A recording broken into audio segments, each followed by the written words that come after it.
पहला कारण तो यह है कि जब आप किसी के चरण स्पर्श करते हैं, चरण स्पर्श सबके नहीं करने चाहिए, ये बहुत ध्यान से सुनिएगा। चरण स्पर्श माता पिता और गुरु और या जिसके प्रति अटूट श्रद्धा हो उसके करने चाहिए, उसमें भी छूने नहीं चाहिए, दूर से ही करना चाहिए। आप छू केवल तब सकते हो जब सामने वाला आपको अनुमति दे कि हां स्पर्श करो। आप अपने मन से उसका स्पर्श नहीं कर सकते। संसार में किसी को छू दो जाके तो आप पे केस भी हो सकता है, क्यों छू रहे हो मुझे मेरी बिना अनुमति के। तो ऐसे ही गुरुजनों की आज्ञा जब तक ना हो तब तक उनका स्पर्श मत करो, वो जाने किस भाव में है। तो पहला भाव जो हमारा है वो ये है कि पता नहीं क्यों जब आप स्पर्श करते हैं तो ऐसा लगता है कि इससे अधिक श्रेय आप श्री ठाकुर जी के चरण स्पर्श करो, हमको तो केवल खड़े खड़े प्रणाम कर लो, हमारी वाणी को ही आप श्री ठाकुर जी के चरणारविंद मान के उनको प्रणाम कर लो, हमको मत करो। दूसरा भाव यह है कि आप जब किसी के चरण छूते हैं तो उसके सारे पुण्य ले जाते हैं। क्या करते हैं लोग बाग, क्या करते हैं कि जैसे ही कोई व्यक्ति जब तप नियम साधन करके आए तो उसको कहेंगे संत, जैसे संत आ जाए, महापुरुष आ जाए हमारे नगर में, हमारे घर आइए महाराज जी, पैर घुमाए आइए, काहे को, इन पर पुण्य जो है उससे हमारा घर चल जाएगा, घर बस जाएगा, सब काम ठीक ठाक हो जाएंगे। दूसरे का भजन क्यों लेना है आपको, अपना करो। और तो हमारा कोई भजन नहीं है ऐसा मत सोचना आप, हमारे पास तो केवल कथा करते हैं, सेवा करते और कुछ नहीं, पुण्य खत्म होता है। इसलिए कोई पुण्य बढ़ा नहीं रहे, मैं इसलिए नहीं पैर छुपाता कि पुण्य है नहीं, क्या करोगे पैर छू के, है ही नहीं वहां पे कुछ भी, इसलिए दूर से प्रणाम कर लो, वंदन करो। तीसरा और अंतिम भाव, अब आपका तो बड़ा भाव है पैर छूने में, लेकिन कई लोग ऐसे हैं उनको कोई भाव नहीं है, वो देखी दिखाई बस बिलैया दंडौत कर रहे हैं। और जब ऐसा व्यक्ति दंडौत करता है ना तो कई बार आपके जिसको दंडौत किया गया है, जिसको प्रणाम किया गया, उसके भाव कम हो जाते हैं। मैंने बहुत बार ऐसा अनुभव किया कि कई लोग बिना भाव के स्पर्श कर देते हैं, मंच पर आकर के मैं ब्लैंक हो जाता हूं, मेरे सारे भाव जो मेरे मन में चल रहा था सब निकल जाता है। इसलिए हमने ये नियम बनाया, भाई हमारे चरण मत छुओ, आप ठाकुर जी को प्रणाम करो। और प्रणाम करने का बहुत मन है तो ये तो मेरे लिए नहीं, क्या सबके लिए होना चाहिए कि जब भी किसी वैष्णव को देखो दूर से प्रणाम करो, उसका मार्ग अवरुद्ध करके प्रणाम नहीं करना चाहिए, दूर से वंदन करो। आपकी श्रद्धा विशेष होनी चाहिए, स्पर्श विशेष हो इसका कोई आवश्यक नहीं। तो हम आप चिंतन कर रहे थे ठाकुर जी के चरणार विंद, हमें स्पर्श का सुख मिलता है, क्या हम इसके योग्य हैं? नहीं, लेकिन फिर भी ठाकुर जी हमको छुपाते हैं। और हमको नहीं, लाखों की तादाद में लोग दर्शन करने आते हैं, सबको स्पर्श करने का एक अधिकार। इससे आपने क्या सीखा? पंढरीनाथ भगवान इस भूमि पर पंढरपुर में आने वाले किसी भी वैष्णव को जाति में नहीं देखते, उसके गुणों में नहीं देखते, उसके रूप स्वरूप में नहीं देखते, धनवान है निर्धन है इस भाव में नहीं देखते, उसमें कोई अवगुण नहीं देखते। पंढरपुर में यदि कोई आ गया और श्री पंढरीनाथ भगवान के दर्शन को गया तो पंढरीनाथ भगवान चरण छुपाने के लिए बुलाएंगे ही बुलाएंगे, चाहे तुम जो भी हो। यहां परिचय नहीं पूछा जाएगा, यहां गुण अयोग्यता नहीं पूछी जाएगी, यहां पर आपका जब तक नियम नहीं। कई बार कई मंदिरों में भी निषेध होता है, अंदर कोई नहीं जा सकता, लेकिन फिर भी कोई विशेष वैष्णव आ जाए, कोई विशेष भजनानंदी आ जाए तो उसको ले जाते हैं, ठीक है आप तो बहुत भजन करते हैं, आप अंदर जा सकते हैं। कई बार कई मंदिरों में बहुत धनवान व्यक्ति आ जाए, जिसने मंदिर में सोना चांदी लगवा रखा हो, तो पुजारी जी उसको भी कई बार ले जाते हैं, चलो चलो आपने बहुत सेवा करी मंदिर की, आप आ जाओ। सब जगह कुछ ना कुछ देख करके आपको प्रायोरिटी दी जाती है, लेकिन श्री पंढरपुर धाम में आपको आपका कुछ नहीं देखा जाएगा, कुछ नहीं पूछा जाएगा। आपसे पहले खरबपति भी प्रणाम करके गया है और आपके बाद वो भी प्रणाम कर रहा है जो पंढरीनाथ भगवान के दर्शन करने कर्जा लेके आया है। इसलिए मराठी भाषा में मराठी लोग कहते हैं गरीबों के भगवान है श्री पंढरीनाथ भगवान, सबको हृदय से लगाते। अभी विद्वत जनों ने बंद कर दिया, नहीं तो पहले पंढरपुर में श्री पंढरीनाथ भगवान को गले से लगाया जाता था। अभी तो चरण तक सीमित रखा है, अभी ठाकुर जी को गले से नहीं लगाने देते, बस चरण छूने देते हैं। लेकिन एक समय ऐसा भी था पंढरपुर में कि आने वाले हर वैष्णव को श्री पंढरीनाथ भगवान को ऐसे अंक में भरने का अवसर मिलता था, सब गले से लगाओ। पर हम लोगों की इच्छा तो खत्म ही नहीं होगी, गले से लगाने को मिल जाते तो हमारा मन करता गाल छूने को भी मिल जाते, वो भी मिल जाता तो हमारा मन होता कि सिर का मुकुट भी ऊपर नीचे करने का अवसर दे देते, कान भी छू लेते। हमको एक चीज से फुर्सत नहीं, अभी जितना मिल रहा है उतने में खुश रहो, चरण छूने को मिल रहा है ना, बस बहुत है।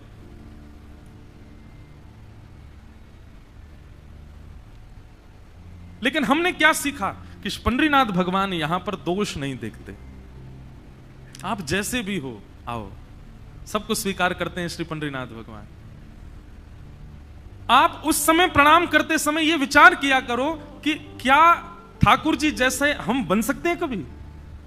मैंने अपना ही अभी बता दिया कि मुझे ही नहीं प्रिय लगता कि कोई मेरे को प्रणाम करे। मुझे अंदर से ऐसा भाव आता है कि मैं इस योग्य नहीं, क्यों कर रहे हो।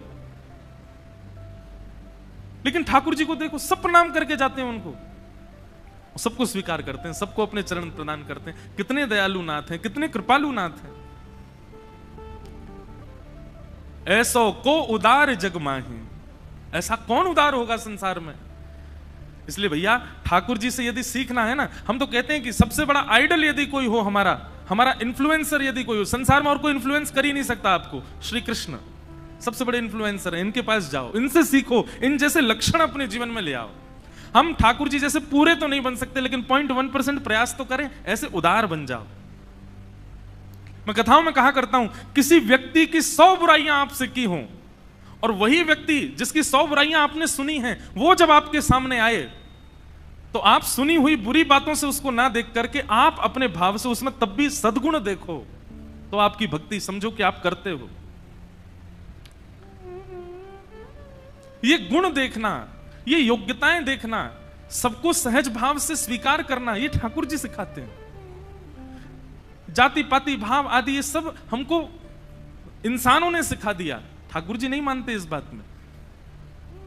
जो लोग कहते हैं कि मंदिरों में ये चलता है, मंदिरों में तो ये है, मंदिरों में जाति वालों को आके देखो आप, पंढरपुर में सबको प्रवेश है, किसी से नहीं पूछा जाता आपका भजन कितना, आपकी योग्यता कितनी। आज हम गोपालपुर गए थे सुबह दर्शन करने। श्री जनाबाई जी जहां ठाकुर जी के साथ लीला करती थी,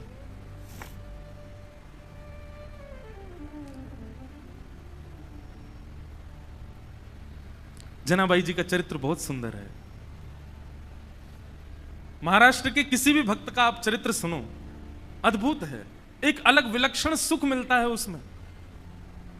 और जब से मैं गोपालपुर होके आया, फिर लोगों से मिलके, मैं तब से जनाबाई जी का ही भाव सुन रहा था।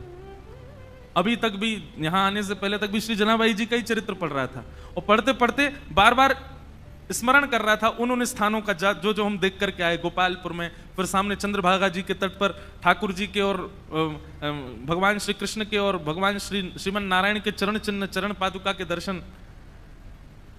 तो जनाबाई जी का स्मरण हो रहा था बार बार। बहुत पावन चरित्र है श्री जनाबाई जी का। जनाबाई जी कैसे आई ठाकुर जी की शरण में?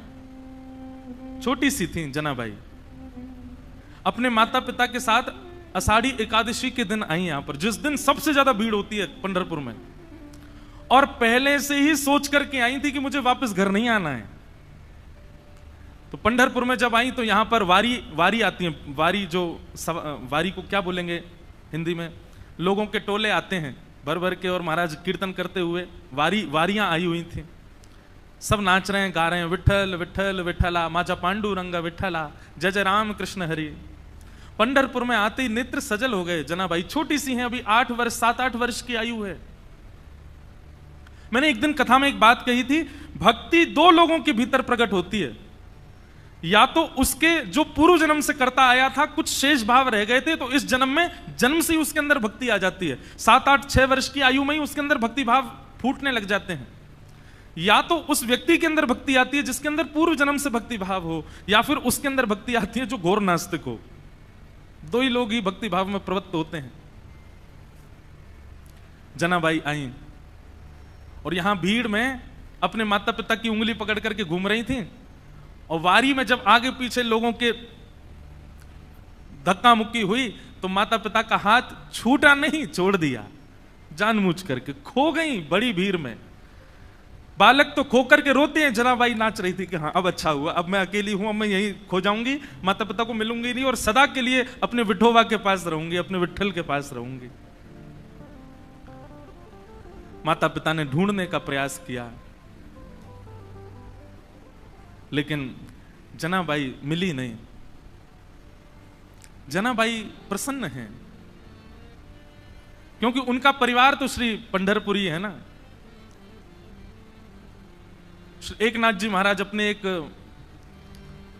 भाव में कहते हैं, माझे माहेर पंढरी आहे भीवरे चातेरे।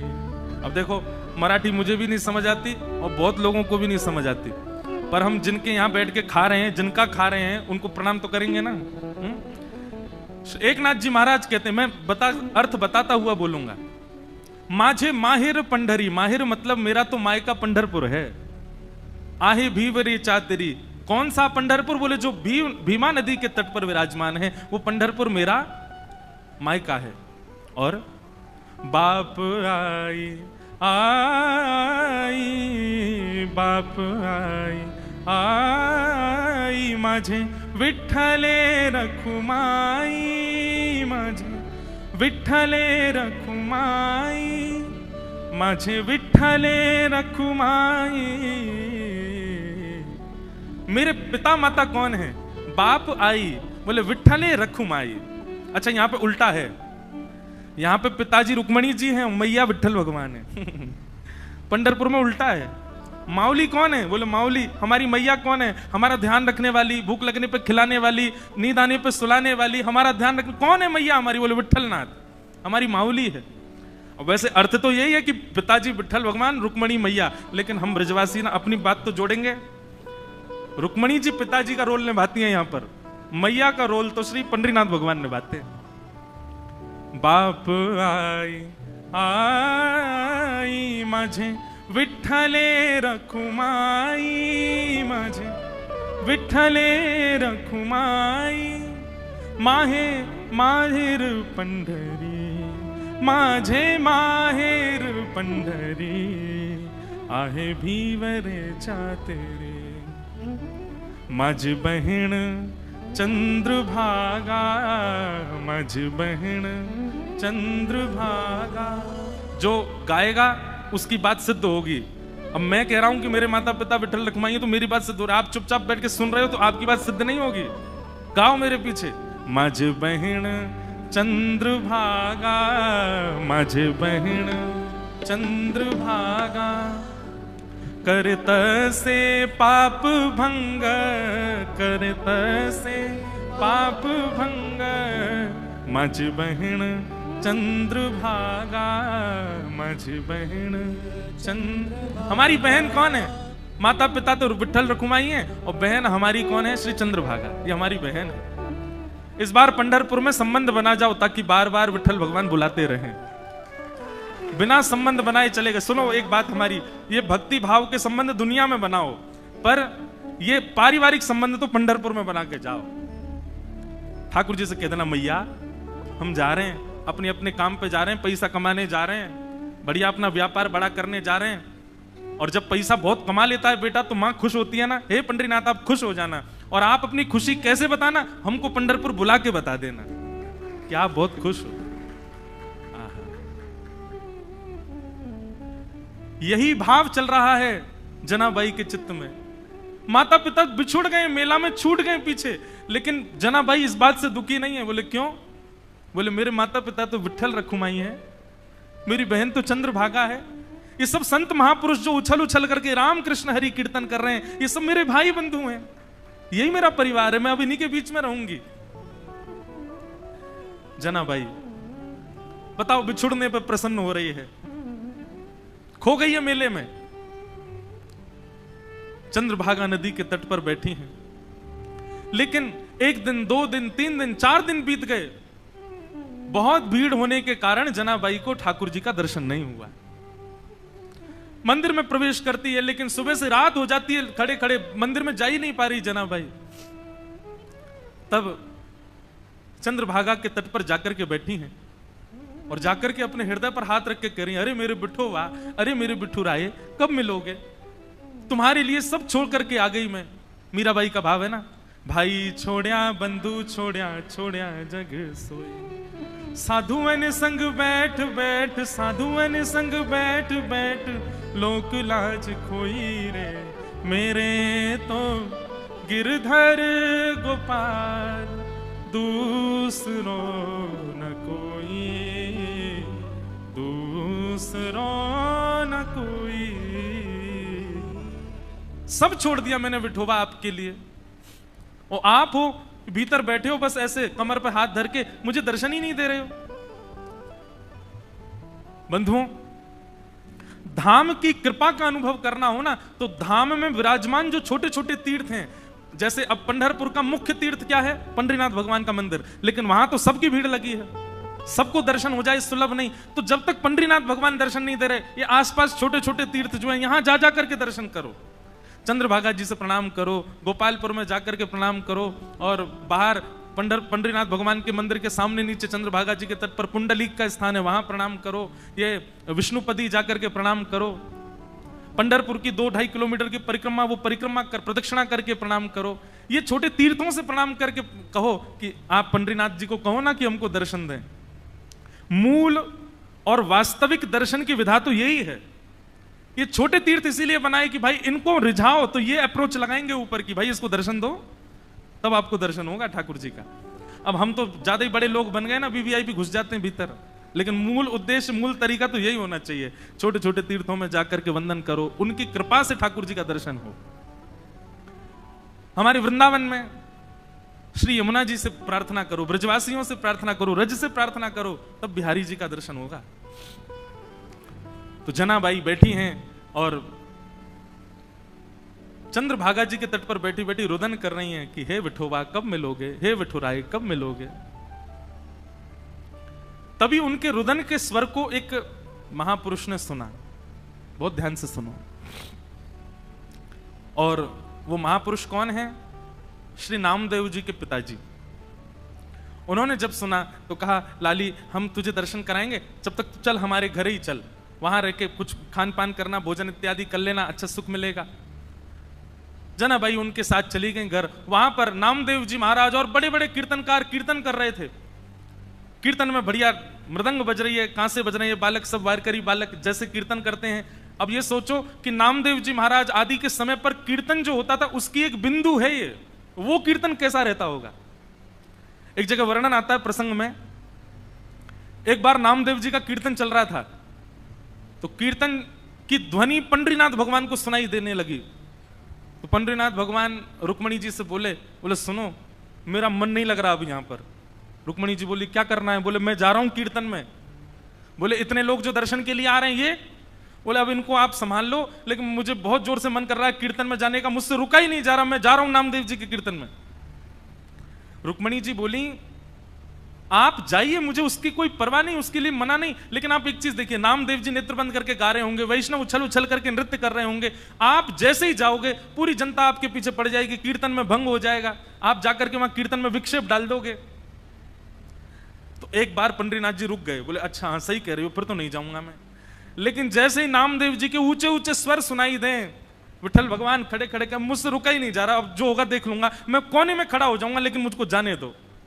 रुक्मणी जी बोली जाओ। सोचो विचार करो, भक्तों के स्वर के लिए ठाकुर जी त्रिलोकीनाथ उतावले हो रहे हैं। ठाकुर जी तुरंत कमर पर हाथ धरे ऐसे ही दौड़े।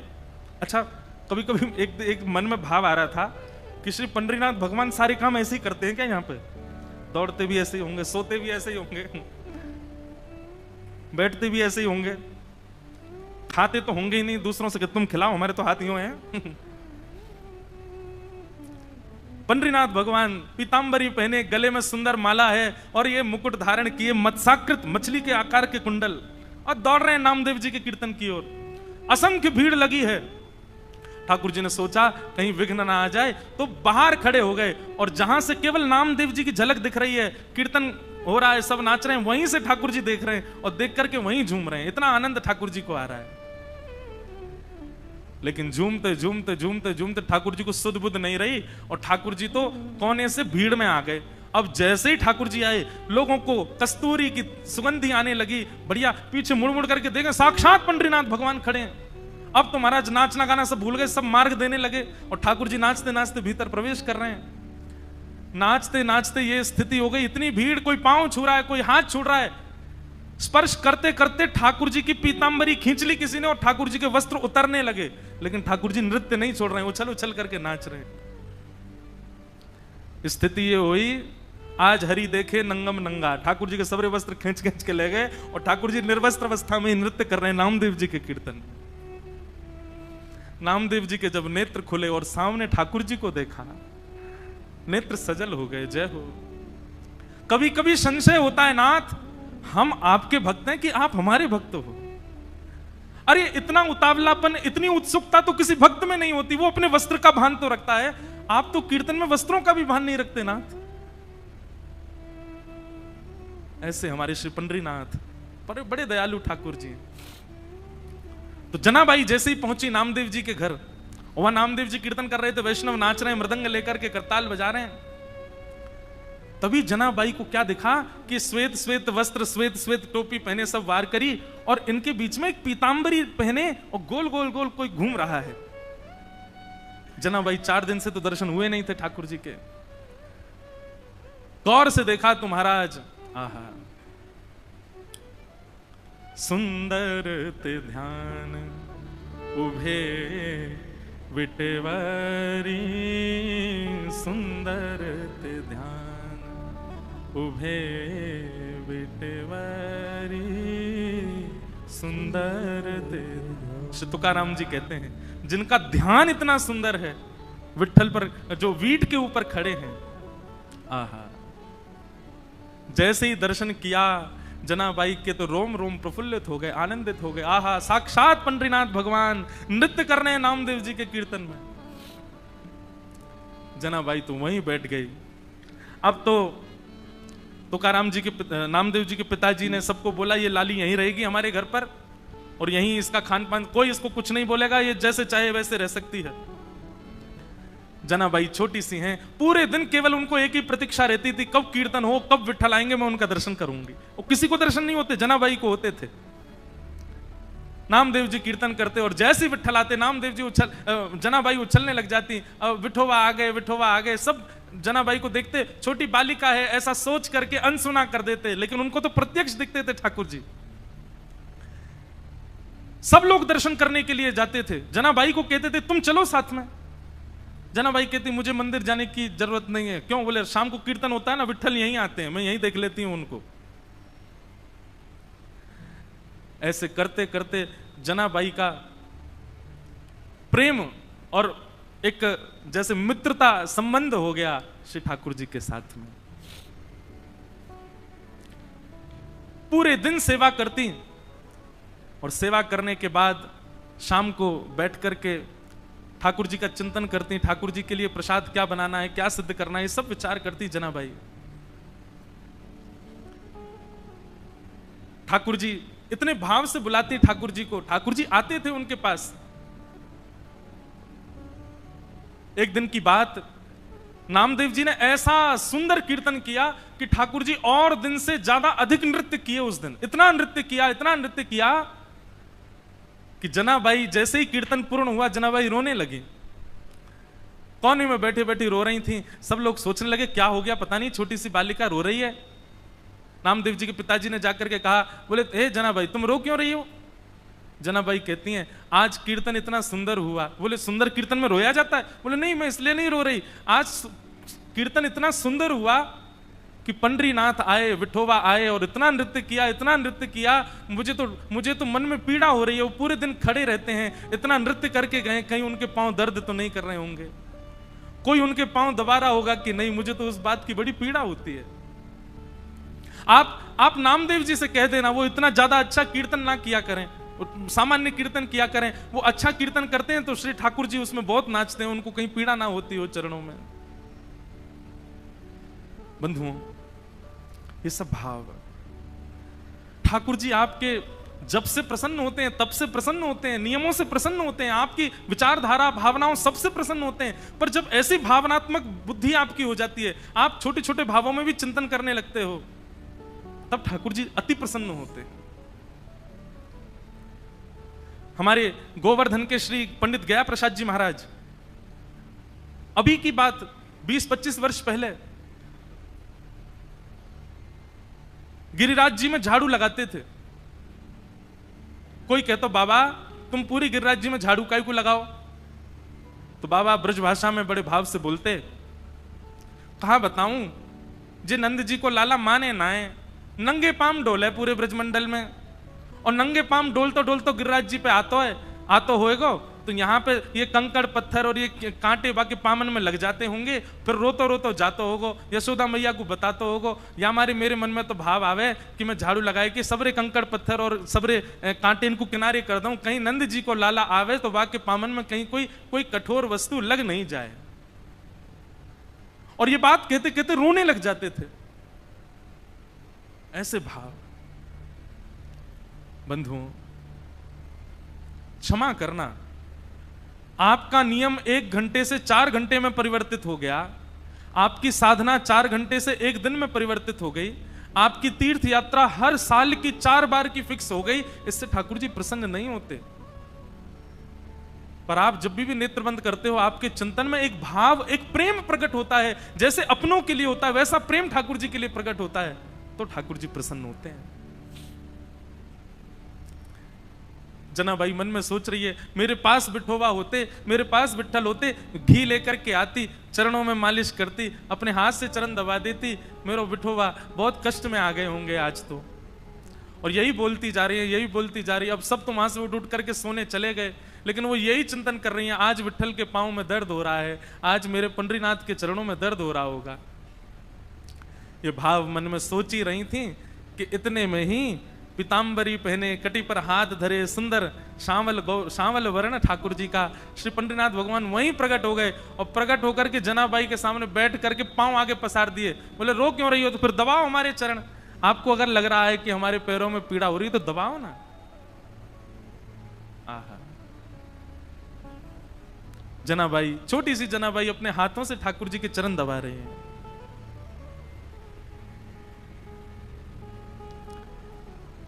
चरण दबाती जा रही हैं और मुखमंडल के रूप को देखती जा रही हैं, कैसा स्वरूप है श्री ठाकुर जी का।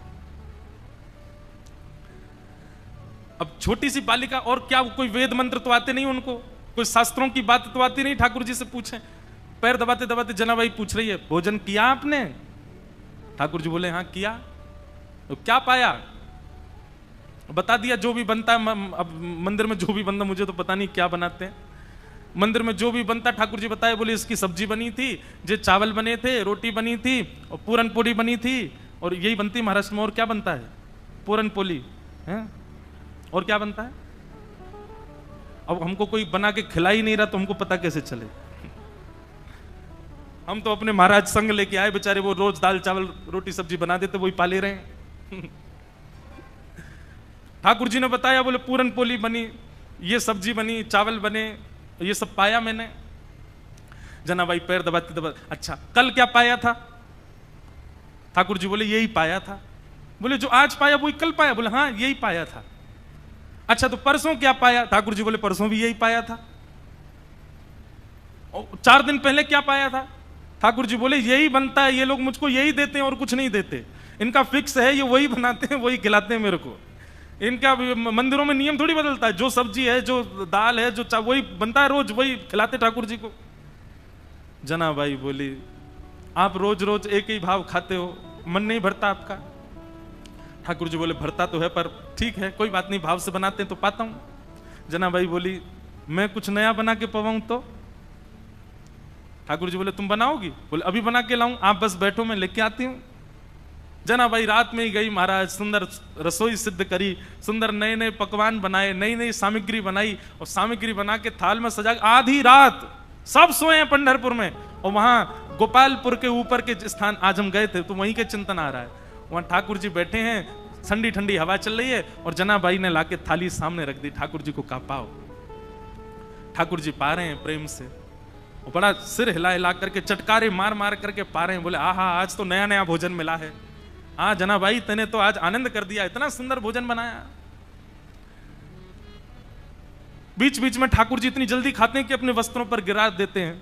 तो जना बाई कहती है, अरे आराम से खाओ, कहाँ जाना है? बोले तुमको क्या पता, अभी 3:30 बजे मंगला आरती होनी है, मुझे पहुंचना है अभी वहां पर। ठाकुर जी प्रेम से पा रहे हैं। बीच बीच में जना बाई का इच्छा होती है, मन होती है कि मैं खिला दूं एक ग्रास, लेकिन अभी भय लग रहा है मन में कि कहीं मैंने कहीं हाथ बढ़ा दिया तो कहीं ठाकुर जी नाराज तो नहीं हो जाएंगे।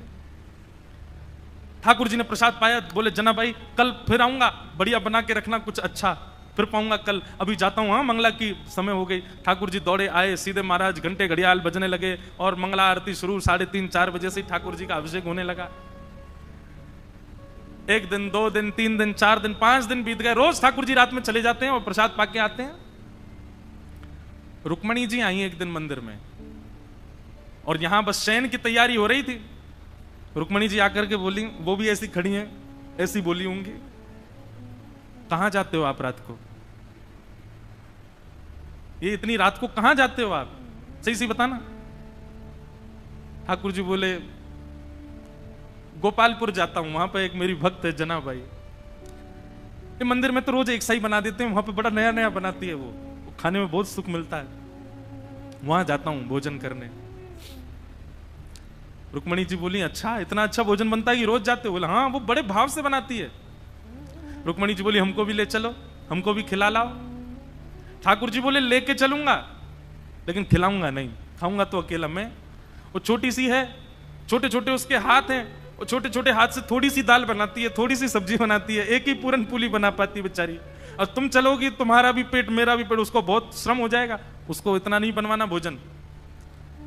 चलो साथ में, लेकिन दूर खड़ी रहना, देखती रहना, और बीच में भी मत आना, वो सहजता उसकी खत्म हो जाएगी, वो तुमको देख के फिर बनावटी बात करेगी। रुक्मणी जी बोली, ले चलो, कुछ खिलाना नहीं, नहीं आऊंगी बीच में, लेकिन ले तो चलो, मैं भी तो देखूं ऐसा क्या, ऐसा उसका क्या भाग्य कि पंडरीनाथ रात में जाते हैं। रुक्मणी जी गई हैं, दूर खड़ी देख रही हैं, जना बाई थाल लेकर के आई है। ठाकुर जी प्रेम से पा रहे हैं। ठाकुर जी पाते, आज ही जना बाई के मन में आया, बोले आज तो मैं अपने हाथ से खिला के मानूंगी, रोज तो ये मैं डर के मारे नहीं खिला पाती। ठाकुर जी जिम रहे थे बढ़िया प्रेम से, और चटकारे अपनी उंगलियां चाट चाट करके, बढ़िया, आहा बहुत अच्छा बना है। दूर खड़ी रुक्मणी जी के नेत्र सजल हो रहे हैं, ये सौभाग्य तो मुझे भी नहीं मिला कभी, जैसा सौभाग्य जनाबाई को दे रहे हैं। बीच में जनाबाई के मन में भाव आया, आज तो मुझे खिलाना ही है। तभी एक सामग्री उठाकर जनाबाई कहती, बिठोबा ये तो पाओ, और ऐसे खाने में तल्लीन थे ठाकुर जी। ठाकुर जी ने भी विचार नहीं किया, ठाकुर जी ने भी मुख खोल दिया, हाँ खिलाओ। और जनाबाई ने जैसे ही अपना मुख अपने हस्त कमल से सामग्री ठाकुर जी के मुख में दी है, जनाबाई का हाथ वहीं रुक गया, ठाकुर जी का मुख वहीं रुक गया, दोनों के नेत्र सजल। और दूर खड़ी रुक्मणी जी भी कह रहे हैं, धन्य है जनाबाई, धन्य है, इनका सौभाग्य देखो, ठाकुर जी साक्षात इनके हाथों से पा रहे हैं। ऐसा भाव। रुक्मणी जी नतमस्तक हो गई, मन में विचार करने लगी कि मैं भी जनाबाई से मित्रता कर लूं, इनके बहाने मुझे भी ये सुख मिल जाया करेगा। जो सुख लक्ष्मी जी को भी नहीं है, वो जनाबाई को दे रहे हैं ठाकुर जी। ठाकुर जी नित्य जाते हैं, रात भर जनाबाई के पास रहते हैं और कुछ नहीं करते। जनाबाई अपना काम करती रहती है, ठाकुर जी बैठे बैठे देखते रहते हैं। बंधुओं, भक्ति जब अपनी स्थिति में आएगी, जैसे मैंने आज प्रारंभ में कहा ना, एक माइलस्टोन, एक बात याद रखिएगा, आपका नाम जब, आपकी साधना, आपका कथा श्रवण, आपका नित्य भगवत स्मरण, उसमें एक बहुत विशेष माइलस्टोन जो आएगा वो ये कि एक दिन आप अपने भावों को शब्द में परिवर्तित करके गाने लग जाओगे। माफ कीजिएगा, क्षमा कीजिएगा, लेकिन अभी भक्ति में गायन प्रारंभ नहीं हुआ, भक्ति में लिखना प्रारंभ नहीं हुआ, भक्ति में शब्दों में पिरो करके उन भावों को पदावली के रूप में करने का प्रारंभ नहीं हुआ, तो अभी आप उस माइलस्टोन पर पहुंच नहीं पाए हो। बात समझ रहे हैं ना मेरी? आपके भक्ति भाव शब्द में परिवर्तित होने लग जाएं, आपका मन हो मैं लिखूं, मैं गाऊं, मैं सुनाऊं, तब समझो कि हां अब एक सीमा पर आप पहुंच गए हो, ठाकुर जी के समीप बस पहुंचने ही वाले हो। हम एक बात कथा में कहते हैं, जिसने भी पाया गा करके ही पाया, बिना गाए किसी ने नहीं पाया।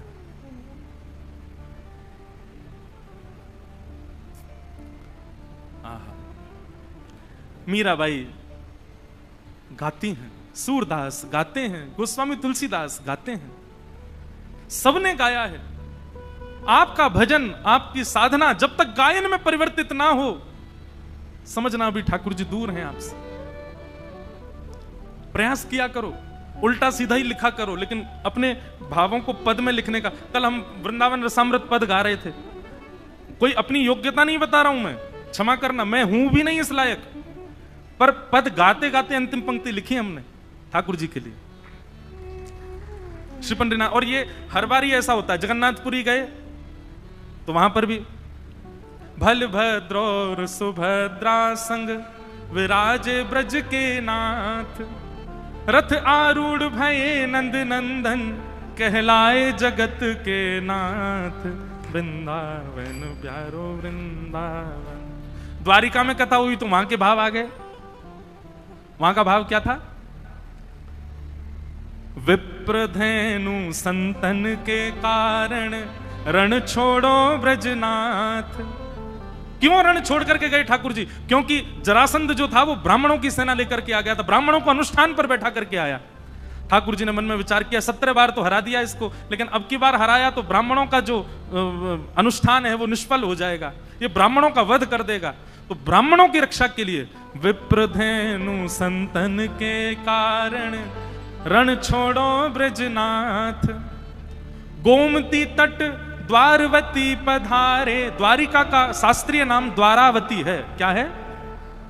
गोमती तट द्वारवती पधारे, गोमती तट द्वारवती पधारे कहलाए द्वारिका नाथ, वृंदावन प्यारो वृंदावन। अब कल पंढरपुर आए तो पंढरपुर आकर के नया भाव आया। क्या? पुंडलीक की सेवा भाव सो रीझे रुक्मणी नाथ, पुंडलीक की सेवा भाव सो रीझे रुक्मणी नाथ। निज कर दिए कमर पर ठाड़े, निज कर किए कमर पर ठाड़े कहलाए विठल नाथ, वृंदावन प्यारो वृंदावन। ये बात हम क्यों कह रहे हैं? आपकी भक्ति जिस दिन शब्दों में परिवर्तित हो जाए, जिस दिन गायन में परिवर्तित होता है, जिस दिन भावों में परिवर्तित हो जाए, समझ जाना अब ठाकुर जी मिलने का मन बना चुके हैं आपसे। जनाबाई की यही स्थिति हो गई है। पूरे दिन तो नामदेव जी के घर में सब काम करती हैं, झाड़ू पोंछा बर्तन खान पान सबकी सेवा करती हैं, और रात्रि में चक्की पीसती हैं। और चक्की की जो घर घर घर आवाज आती है, उस घर घर घर आवाज को ही ताल बना करके जनाबाई पद गाती हैं। पद, अब मुझे जनाबाई का कोई पद याद नहीं, मैं पंढरपुर में इसीलिए पीछे रह जाता हूँ, मुझे यहाँ के भाषा का दिक्कत हो जाती है। मराठी भाषा है, और कैसे गाऊं? भाव जब तक समझ नहीं आए। आज 2 बालिकाएं हैं, वो इतना सुंदर गाती हैं, रोज ठाकुर जी को आके सुनाती हैं। और मैं उनसे सुनता तो हूं, फिर मैं पूछता हूं इसका अर्थ क्या है, फिर अर्थ सोच करके सोचता हूं अब मैं गाऊंगा, लेकिन वो शब्द मुझे नहीं बैठ पाते बढ़िया से जुबान पे। तो जनाबाई पद गा रही थी आज, और महाराज ध्यान से सुनिएगा सब लोग, जनाबाई पद गा रही थी और इतने में ठाकुर जी आ गए। और ठाकुर जी आकर के मानो पीछे खंबे से टेक लगा करके और नेत्र बंद करके बड़े भाव से सुन रहे हैं जनाबाई के भाव। और केवल इतना ही नहीं, ठाकुर जी ने तुरंत कलम निकाली और पत्र निकाला, लिखने लगे जनाबाई के भावों को। बताओ, दुनिया गाती है, आप लिखते हो, जनाबाई गा रही है, ठाकुर जी लिख रहे हैं उसके पदों को। कितना सुंदर भाव। जनाबाई का भाव जैसे पूर्ण होवे, ठाकुर जी कहें और सुनाओ ना, अभी क्यों नहीं गा रही हो, और कुछ गाओ ना, इतना बढ़िया गा रही हो। जनाबाई बोली, 2 काम एक साथ कर रही हूं मैं, ये चक्की भी चला रही हूं, गा भी रही हूं, कैसे होगा इतना? मैं बालिका ही हूं, छोटी हूं अभी। तो ठाकुर जी बोले, तुम गाओ, हम चक्की चलाते हैं, तुम गाओ। और जनाबाई का हाथ में हाथ, ऊपर से जनाबाई ने पकड़ा, नीचे ठाकुर जी पकड़ करके चक्की चलाते हैं, और जनाबाई गाती है, ठाकुर जी उनके मुखमंडल को ही देख रहे हैं। आहा। एक बात कहूं बंधुओं, भक्ति का मतलब क्या है? प्रारंभ हो तो आप ठाकुर जी के पीछे पड़े रहो, लेकिन स्थिति ऐसी आवे एक दिन कि ठाकुर जी आपके पीछे पड़े रहे। ये समझो भक्ति है। आप ही उनके पीछे पड़े हो और वो उनको कोई फर्क नहीं पड़ रहा है, तो फिर ये भक्ति नहीं है, ये समझो एक तरफा प्रेम है आपका। स्थिति ऐसी हो जाए महाराज कि ठाकुर जी आपके बगैर नहीं रह पाए, ठाकुर जी को आपके बिना राजी नहीं हो, ठाकुर जी को आपके बिना व्याकुलता हो जाए, ठाकुर जी को जब तक आपकी थाली, अब कितने भी भक्तों को देखो, वहां कर्मा बाई बिना नहाए तो खिचड़ी बनाती है, ठाकुर जी दौड़ करके आते हैं उनकी खिचड़ी पाने। भक्ति का मूल रूप यही है कि आप ठाकुर जी का भजन करो, लेकिन एक स्थिति ऐसी आवे कि मेरा सुमिरन हरि करे, मेरी स्मृति ठाकुर जी कर रहे हैं, मेरे स्मरण में ठाकुर जी हैं।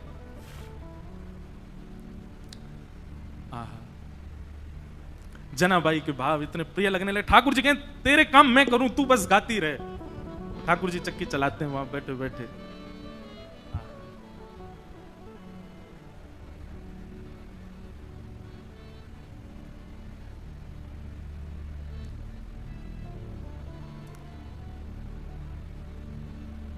एक दिन जनाबाई बोली, ठाकुर जी आप चक्की चलाते हो पर आप इतने आभूषण पहन के रखते हो कि कोई आभूषण आपके कभी टूट जाए, कोई आभूषण आपकी चक्की से टकराते रहते हैं, इतनी आवाज होती है, मुझे तो भय लगता है कोई रात में आ ना जाए। ठाकुर जी बोले हम आभूषण उतार देते हैं। तो ठाकुर जी ने अपने सारे आभूषण उतार करके रख दिए और लिए चक्की पीसने लगे। आज जनाबाई ने ऐसा भाव गाया कि ठाकुर जी उसमें इतने निमग्न हो गए कि इतने में ही मंदिर से घंटे घड़ियालों की आवाज आने लगी। ठाकुर जी के मंगला का समय हो गया। ठाकुर जी तो व्याकुल हो गए, बोले अभी भागना पड़ेगा, दौड़ना पड़ेगा, मंदिर में नहीं मिला तो महाराज बड़ा दिक्कत हो जाएगी, सब जगह ढूंढेंगे और मैं कहीं आता हुआ दिखा तो सब समझ जाएंगे मैं चलता फिरता बोलता हूं, पूरी दुनिया पकड़ लेगी मुझे, कैसे जाऊं। तो जनाबाई की एक काली सौल थी, ठाकुर जी भी श्याम वर्ण के, काली सौल और उड़ली ठाकुर जी ने ऊपर से, और सीधे ठाकुर जी अपने छोटे छोटे पांव से दौड़ रहे गोपालपुर से मंदिर की ओर। मंगला का समय हो गया है, कपाट खोले उससे पहले भीतर पहुंच जाऊं। यहां रुक्मणी जी ने पीछे का दरवाजा खोल के रखा, कह जल्दी आओ भीतर, सब पहुंच गए वैष्णव जन। ठाकुर जी बेचारे मुकुट उकुट संभाले, अपना भीतर पहुंचे, भीतर जा खड़े हो गए। इतने में कपाट खुले। दो गलती हो गई ठाकुर जी से। क्या? अपने आभूषण भूल आए जनाबाई के यहां, और जनाबाई की सौल पहन के खड़े हो गए वहां पे। जैसे ही कपाट खुले, पुजारी बोले हैं ये आभूषण कहां गए, और ये पुरानी सी काली सी सौल किसकी ओर रखी है।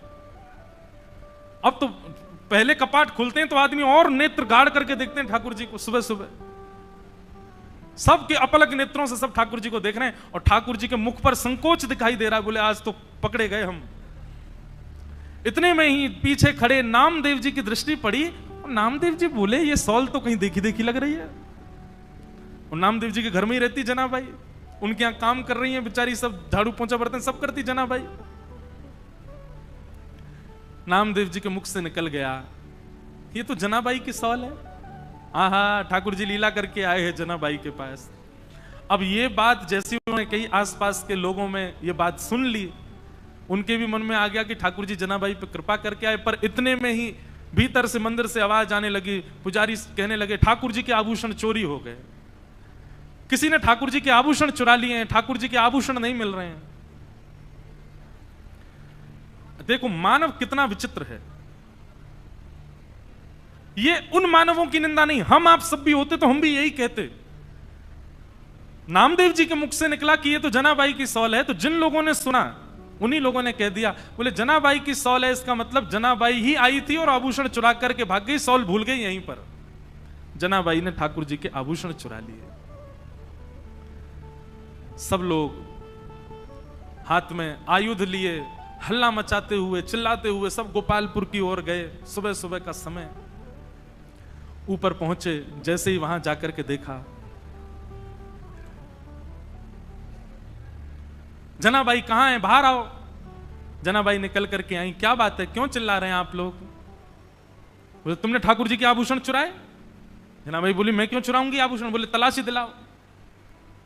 जैसे ही जनाबाई के स्थान को देखने लगे, वहीं ठाकुर जी के आभूषण मिल गए। बंधुओं, ठाकुर जी की लीला में सब सुखद सुखद ही होता है, सब अच्छा ही अच्छा होता है, ऐसा नहीं है। ठाकुर जी कब कहां क्या किस भाव से लीला कर रहे हैं ये कोई नहीं जानता। और ठाकुर जी को जब अति विशेष लीला करनी होती है ना, तो ऐसा ही कोई कष्ट हमारे लिए कष्ट है, पर जिसके साथ होता है उसके लिए वो कष्ट नहीं है।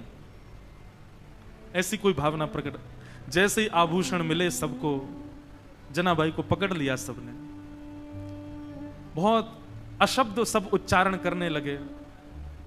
आभूषण चुरा लिए ठाकुर जी के। अरे नामदेव जी, आपने किसको अपने घर में आश्रय दे रखा है? और आदि आदि सब चिल्लाने लगे। जनाबाई तो मौन हो गई। मैं क्या बोलूं इन सबको? यदि ये बात बताऊं कि रात्रि में ठाकुर जी मेरे यहां आए हैं, तो ये नहीं मानेंगे। ठाकुर जी लीला करके गए, ये सब कोई स्वीकार नहीं करेंगे। जनाबाई ने एक दो बार थोड़ा सा हट तो किया, लेकिन किसी ने नहीं माना। और सबने मिलकर के एक योजना बनाई। मैया अभी बैठो, अभी कथा चल रही है, हाँ अभी विराजो, कथा के बीच में नहीं, हाँ मिलेंगे हम आपसे। विचार करने लगे क्या करें। सबने मिलकर के कहा कि दंड दो। और दंड क्या है? बोले मृत्यु दंड दो। नामदेव जी मनी मन समझ गए कि ठाकुर जी अब जनाबाई को अपने अंतरंग लीला में प्रवेश देना चाह रहे हैं, इसीलिए लीला चल रही है। समाज के लोग उनके भाव को नहीं समझ पा रहे थे। ये संसार का एक नियम है कि जब मूल व्यक्ति हमारे सन्मुख होता है, तब हम उसके भाव को नहीं समझ पाते। आज उन्हीं जनाबाई को पूरा विश्व पूज रहा है। पंढरपुर आने वाला हर वैष्णव प्रणाम कर रहा है। एक सूली लगा दी गई, जनाबाई को खड़ा कर दिया उसमें, परंतु श्री पंडरीनाथ भगवान ऐसा होने तो नहीं देते। देखते ही देखते जो सूली बनाई गई थी वो जल के आकृति में परिवर्तित हो गई और श्री जनाबाई ठाकुर जी में ही विलीन हो गए। ठाकुर जी में ही उनका समावेश हो गया।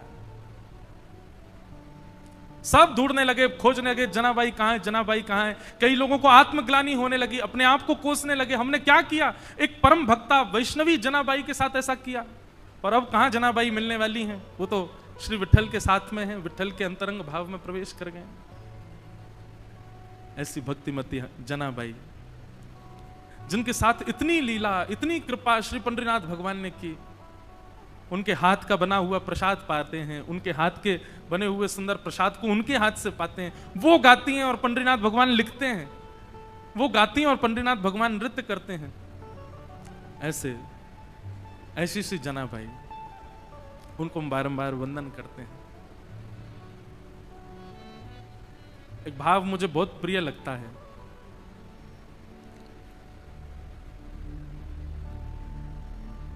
श्याम सुंदर सदा हमको प्यारे रहें, हम उन्हीं के रहें, वो हमारे रहें। श्याम सुंदर सदा हमको प्यारे रहें, हम उन्हीं के रहें, वो हमारे। दो कथाओं का प्रकथन पढ़ने में आया।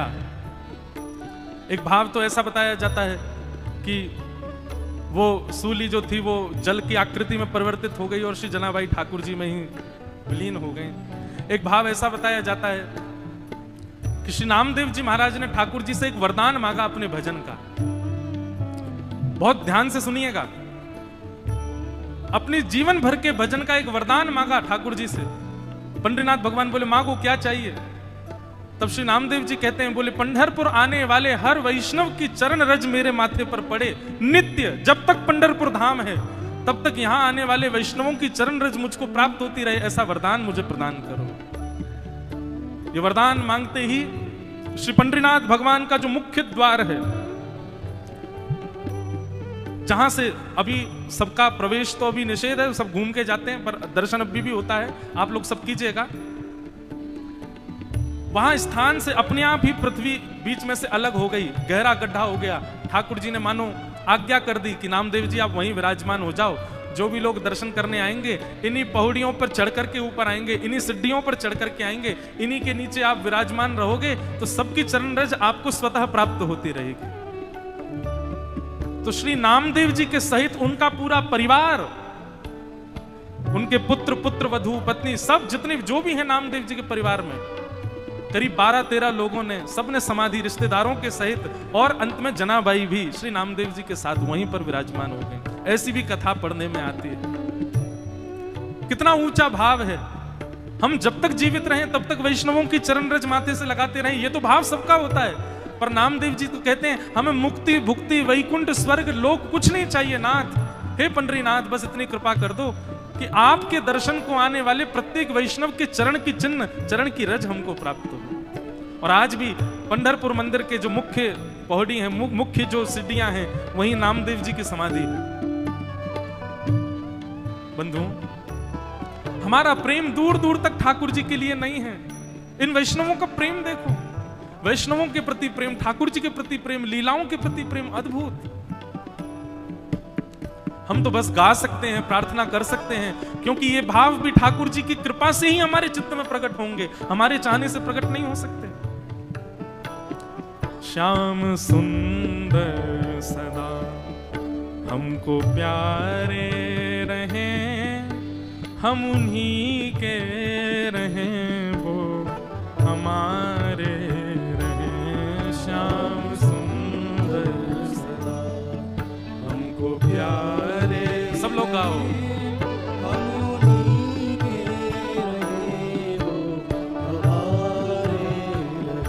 हे श्याम सुंदर सदा हमको प्यारे रहें, हम उन्हीं के रहें, वो हमारे रहें। श्याम सुंदर सदा। पंडरीनाथ भगवान का स्मरण करते हुए गाओ।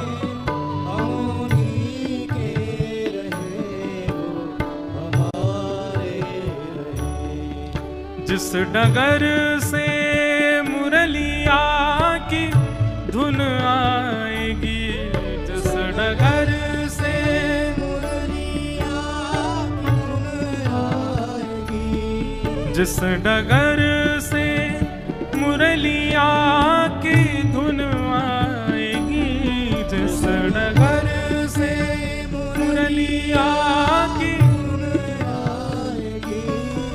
उस डगर पे कुमरिया ये कट जाएगी, उस डगर पे कुमरिया ये कट जाएगी, उस डगर पे कुमरिया ये कट जाएगी, उस डगर पे कुमरिया ये कट जाएगी। हे उस डगर पे कुमरिया ये कट जाएगी, उस डगर पे कुमरिया ये कट जाएगी।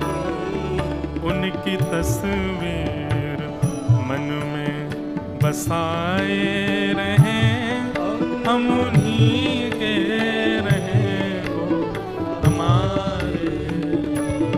श्याम प्यारे रहें, हम उन्हीं के रहें, वो हमारे। श्री पंडरीनाथ भगवान की जय।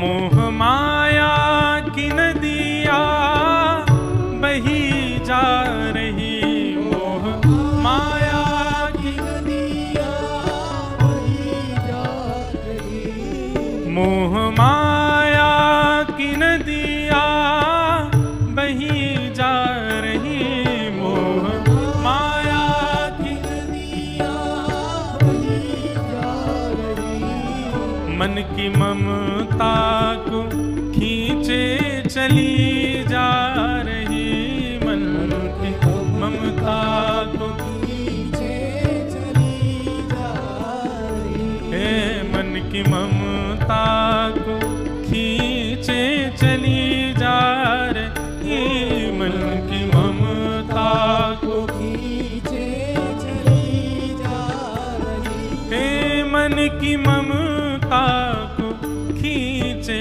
चली जा रही, मन की ममता को खींचे चली जा रही।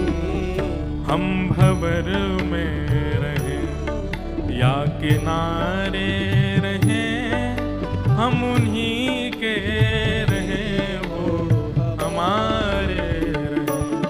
श्याम सुंदर सदा वो प्यारे रहे, हम उन्हीं के रहे, वो हमारे रहे। श्याम सुंदर सदा हमको प्यारे रहे, हम उन्हीं के रहे, वो हमारे रहे।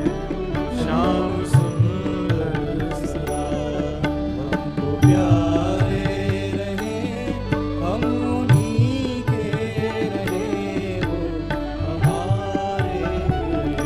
हे माझा विठ्ठल विठ्ठल विठ्ठला, माझा विठ्ठल विठ्ठल, सब लोग गाओ।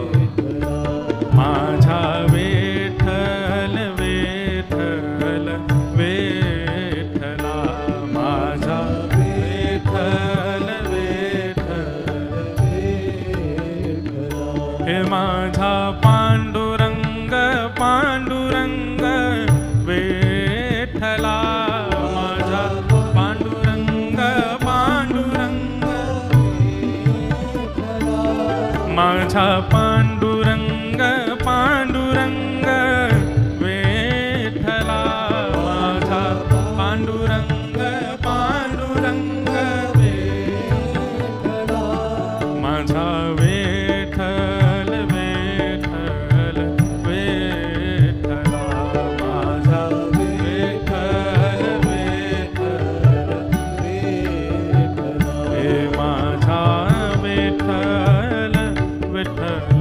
विठ्ठला, माझा विठ्ठल विठ्ठल विठ्ठला, हे माझा विठ्ठल विठ्ठल विठ्ठला, माझा विठ्ठल विठ्ठल। बोलो भक्त वत्सल भगवान की, श्री विठ्ठल भगवान की, श्री पंडरीनाथ भगवान की जय। ऐसे भक्तराज भक्त राजों की भूमि है बंधुओं। जैसे हमारे वृंदावन की रज पूजनीय है ना, पंढरपुर की रज भी आप अपने माथे से नित्य लगा। यहाँ इतने भक्त आए, इतने वैष्णव आए, सारे संप्रदायाचार्य आए। हमारे श्री रामानुज स्वामी जी महाराज, आद्य गुरु शंकराचार्य, श्री चैतन्य महाप्रभु, सबने इस भूमि पर आकर के भजन किया है। ये सामान्य भूमि नहीं है, ये महाराष्ट्र का वृंदावन है पंढरपुर। ये सत्य बात है। दक्षिण का वृंदावन, दक्षिण आ जाता है ना थोड़ा, वृंदावन है। ऐसे वृंदावन को बारंबार प्रणाम। बस एक ही अंतर है यहाँ के और हमारे वृंदावन में। हमारे यहाँ ब्रजभाषा बोलते हैं, यहाँ पर मराठी बोलते हैं। हमारे यहाँ ठाकुर जी माखन खाते हैं, यहाँ पर क्या करते हैं? काला, गोपाल काला गोपाल काला। कितना सुंदर भाव है। हमने एक माता जी को सेवा दी है, कल हमारे ठाकुर जी का भी गोपाल काला करो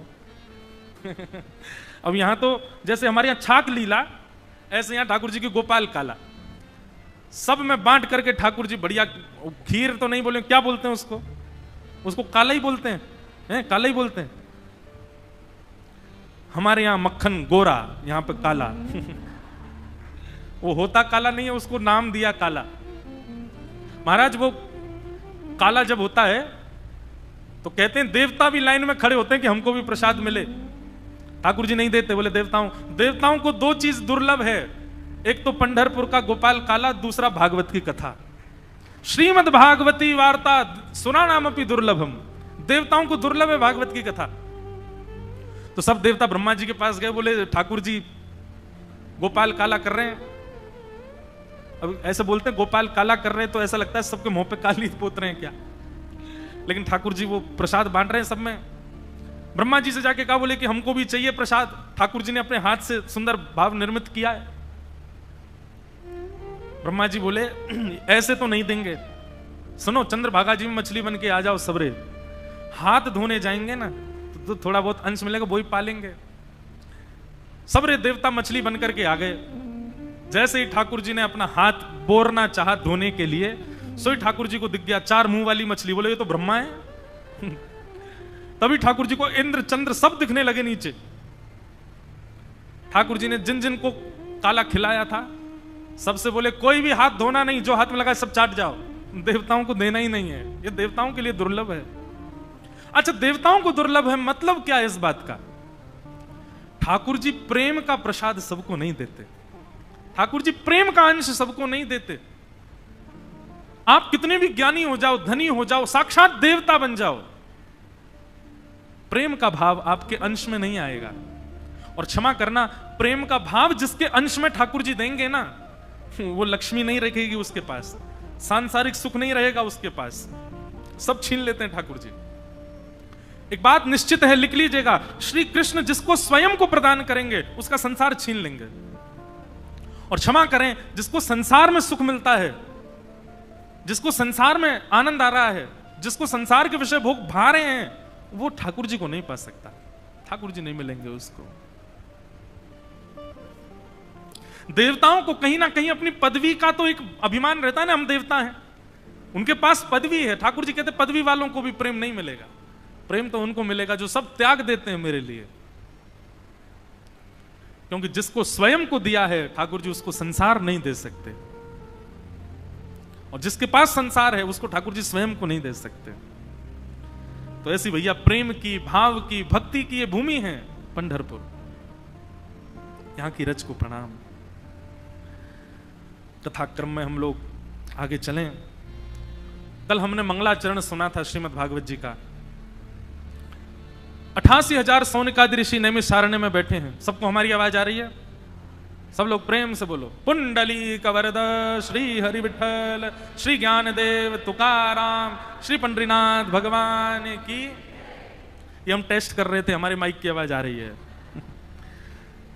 सौनकादि ऋषियों ने 6 प्रश्न किए हैं और इन 6 प्रश्नों में ही आगे की कथा का क्रम चलता है।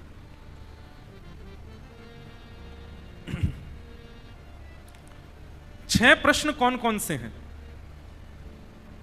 किम श्रेय शास्त्र सारः स्व अवतार प्रयोजनम, किम कर्म के अवतारश्च धर्मः कम शरणम गतः। सबसे पहला प्रश्न, किम श्रेय, ठाकुर जी के अवतार का श्रेय किसको जाता है? सब लोग इधर देखो, बहुत ध्यान से सुनो सब लोग। ठाकुर जी के अवतार का श्रेय किसको जाता है, क्रेडिट किसको जाता है? ठाकुर जी राक्षसों के लिए आते हैं कि ब्रह्म अपने भक्तों के लिए आते हैं? किसके लिए आते हैं?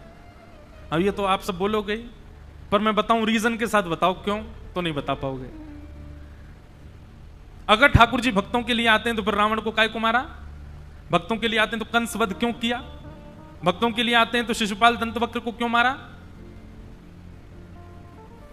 उत्तर आपका ठीक है, पर प्रमाण क्या है? प्रमाण भी तो देना पड़ेगा ना आपको। प्रमाण वाल्मीकि रामायण का एक प्रसंग देता है। जब सुग्रीव भगवान की शरण में आया, प्रभु श्री राम की शरण में, तो सुग्रीव जब शरण में आया तो भगवान ने अपने 4-5 लोगों से पूछा, बताओ क्या करें, इसको शरण में लें कि ना लें? 4-5 लोगों में सबसे वरिष्ठ थे, नहीं विभीषण जब शरण में आया, सुग्रीव नहीं, सुग्रीव तो शरण में था ही। विभीषण जब शरण में आया तब भगवान ने 4-5 लोगों से पूछा, बताओ इसको शरण में लें कि नहीं। उनमें सबसे श्रेष्ठ सुग्रीव से पूछा, तुम बताओ, तुम्हारा निर्णय अंतिम होगा, तुम जो कहोगे हम वो करेंगे।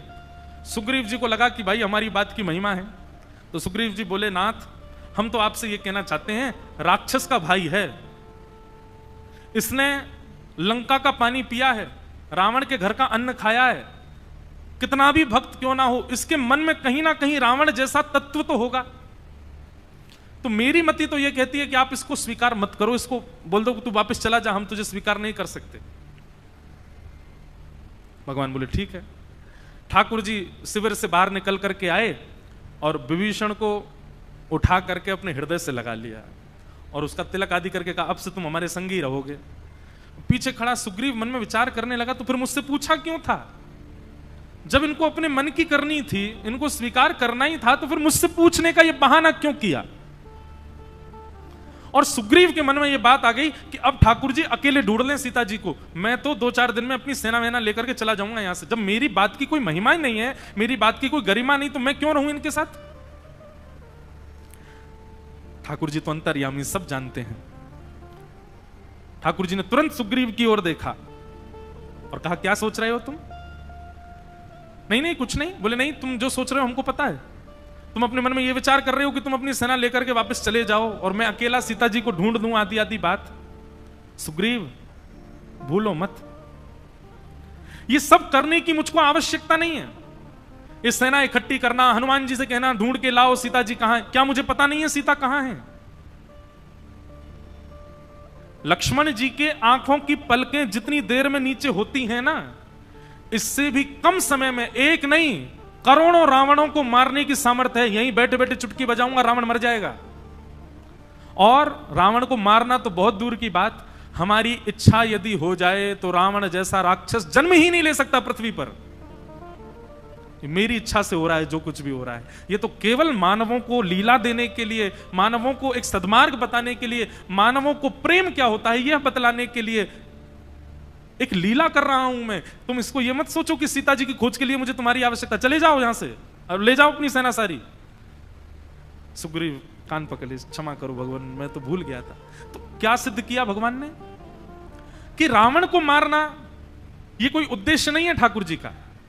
ठाकुर जी की इच्छा हो जाए तो रावण जन्म ही नहीं लेगा, ठाकुर जी की इच्छा हो जाए तो कंस आएगा ही नहीं पृथ्वी पर, ठाकुर जी की इच्छा हो जाए तो पूतना जैसी राक्षसी एग्जिस्ट ही नहीं करती इस वर्ल्ड में। उनकी इच्छा से राक्षस आए हैं।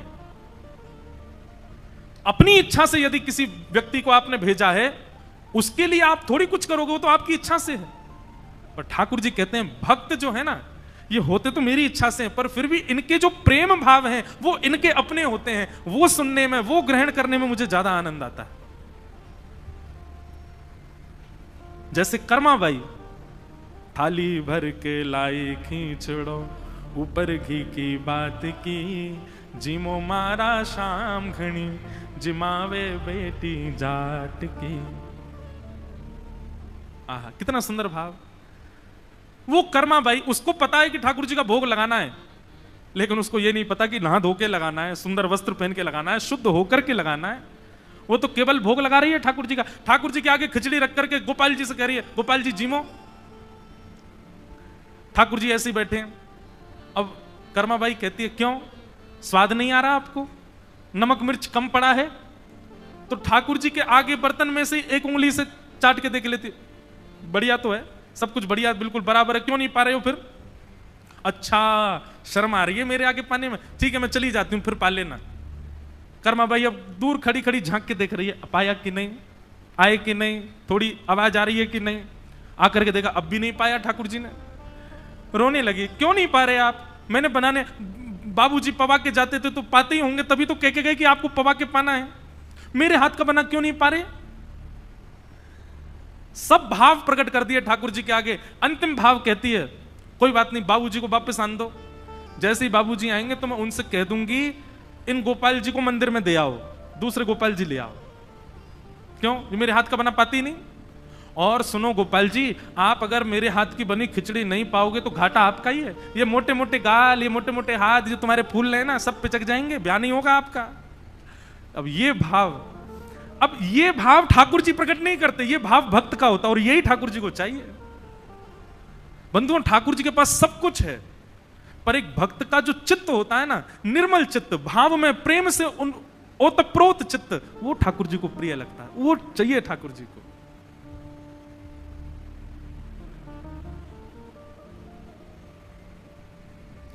प्रेम कब माना जाता है? जब आपका प्रेमी आपके लिए कुछ ऐसा करे जो आपके विचार से परे है।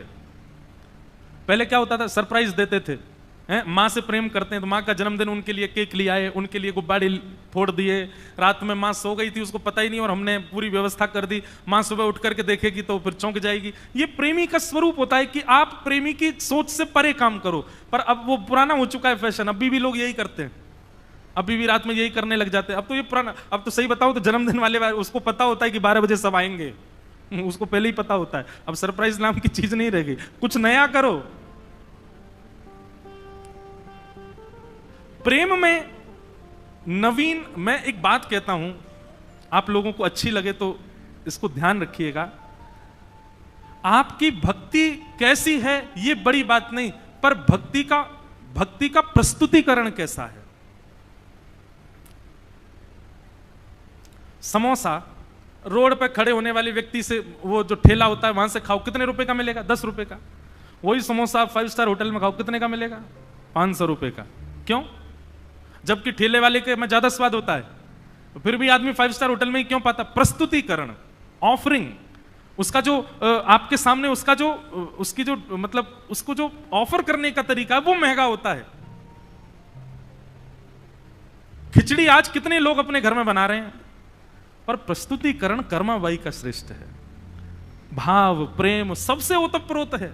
हमारी खिचड़ी में नमक होता है, नींबू होता है, मिर्च मसाले होते हैं, पर कर्माबाई की खिचड़ी में प्रेम है, कर्माबाई की खिचड़ी में भाव है। और वो भाव, वो प्रेम, अब कर्माबाई की नकल मत करना कि आप भी बिना नहाए धोए बना दो। ठाकुर जी पाओ, कर्माबाई की तो पाई थे, हमारी क्यों नहीं पा रहे? ठाकुर जी कहेंगे पाप और लगेगा तुमको बेटा। कर्माबाई तो भोली थी, उसको तो पता ही नहीं था, तुम जानबूझ के बिना नहाए धोए भोजन बना रहे हो, पाप लगेगा।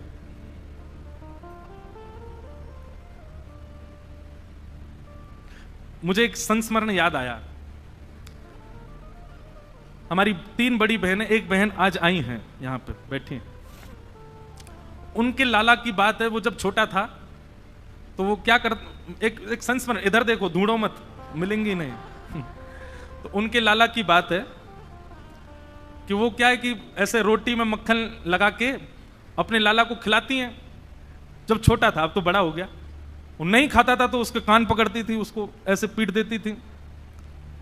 तो उसको ये लगा कि शायद ये मारपीट होती है तभी खाना चाहिए। और एक दिन क्या किया, उसी ने ही माखन की रोटी रोल बनाई, वो गोपाल जी के पास गया और गोपाल जी के आगे ऐसे करे, जब गोपाल जी नहीं खाए तो उन्हीं को करे। और उसको लगा जैसे माँ मुझसे कर रही है, मैं इनसे करूंगा तो ये खाएंगे। और ये भाव जब देखा तो मन में एक है तो वो बालक, लेकिन उसको ये लगा कि माँ मुझे ऐसे खिलाती है तो मैं खाता हूं, और ये नहीं खा रहे, इसका मतलब मैं इनसे ऐसे करूंगा तो ये खाएंगे। ये भाव, ये छोटे छोटे जो चिंतन है हमारे, ये जो सहजता में अपने आप आ जाते हैं, बनावटी नहीं, सोच विचार के नहीं, अपने आप सहजता से प्रकट हो जाए, ये भाव ठाकुर जी को प्रिय है। और क्षमा कीजिएगा, ये भाव आपके सोचने से विचारने से नहीं आ सकते। ये संत जनों की कृपा, महत जनों की कृपा, भक्ति भागवती की कृपा जब होती है, अपने आप प्रकट होते हैं, अपने आप आते हैं मन में। ये योजनाओं से नहीं बनते, ये सहजता से अपने आप आ जाते हैं मन में।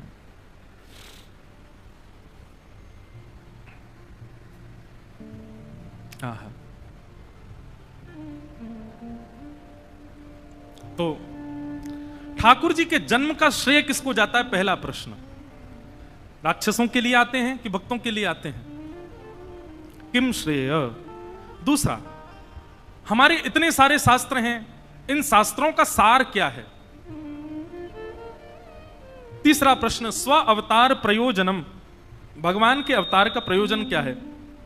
भगवान मानवी बन के क्यों नहीं रहते? कभी हमने सुना कच्छप बन के आ गए, कभी नृसिंह बन के आ गए, कभी बराह बन के आ गए, कभी परशुराम बन के आ गए। ठाकुर जी को एक ही काम तो करना है, धर्म की स्थापना, तो एक ही रूप में आ जाया करें। भाई रूप क्यों बदलते हैं बार बार? किम कर्म, ठाकुर जी का कर्म क्या है?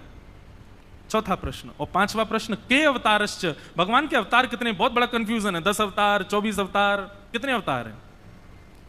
और अंतिम प्रश्न, धर्म कम शरणम गतः, ठाकुर जी तो लीला पूरी करके चले गए, ठाकुर जी के जाने के बाद धर्म कहां गया? धर्म किसकी शरण में है? आज धर्म का पालक कौन है? ये 6 प्रश्न हैं। इन 6 प्रश्नों के उत्तर इन 6 दिनों में, 5 दिनों में ही मिलेंगे, अपने आप आते रहेंगे। आप लोगों को ध्यानपूर्वक सुनना है। सबसे पहला, किम श्रेय, भगवान के अवतार का श्रेय किसको जाता है? तो भक्तों को, भक्तों के लिए आते हैं ठाकुर जी। दूसरा प्रश्न है, शास्त्र सारह क, इन शास्त्रों का सार क्या है? तो बंधुओं, जैसे दही को बिलोने पर छाछ नीचे रह जाती है, मक्खन ऊपर आ जाता है, मक्खन महंगा होता है कि छाछ महंगी होती है? मक्खन महंगा होता है। ऐसे ही सारे शास्त्रों का जब बिलोना किया श्री ब्रह्मा जी ने, तो श्रीमद् भागवत रूपी मक्खन ऊपर आ गया। शास्त्रों का सार क्या है? श्रीमद् भागवत। सारम सारम समद्वितम, समस्त शास्त्र, सब वेदों का सार भागवत में है।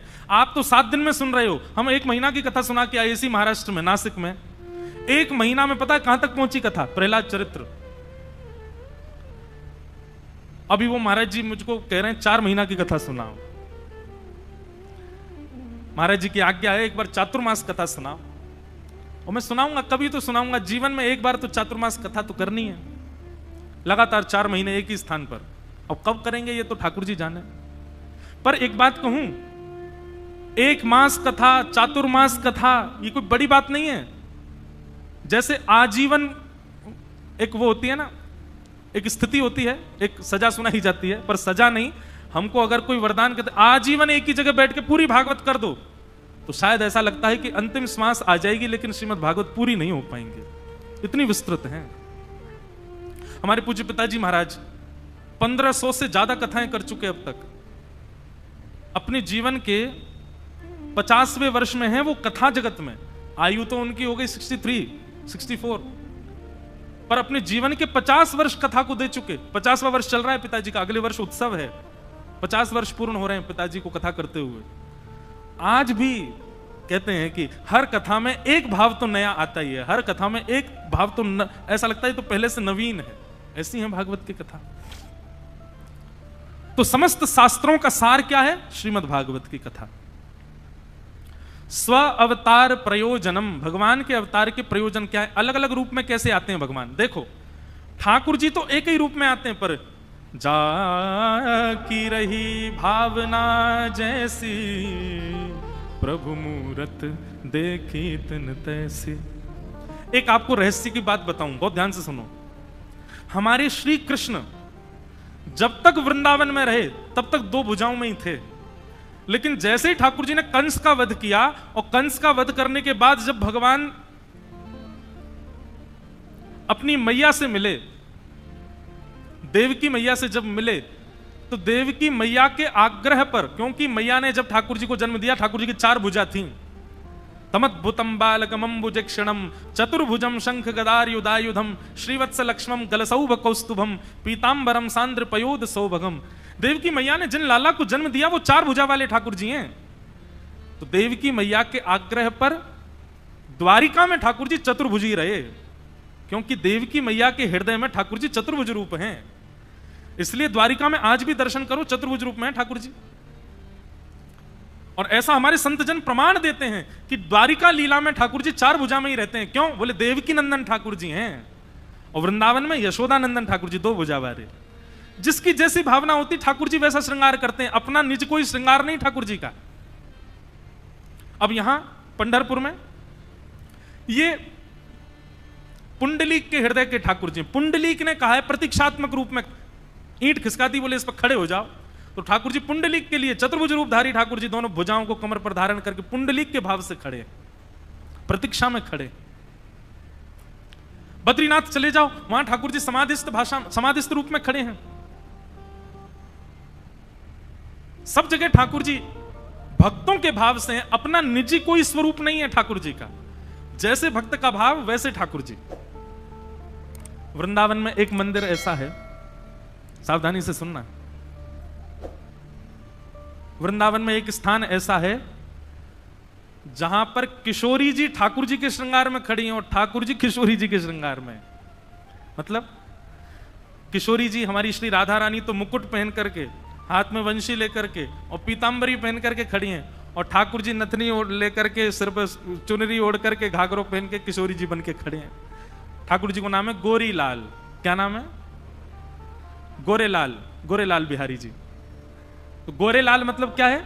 बोले पूरी दुनिया के लाल कारे हैं, पर यहां के लाल जी जो हैं वो गोरे हैं, क्योंकि वो लाल जी नहीं है, वो किशोरी जी हैं। किशोरी जी लाला बन के खड़ी हैं और लाला किशोरी जी बन के खड़े हैं। भक्त के जैसे भाव वैसे ठाकुर जी।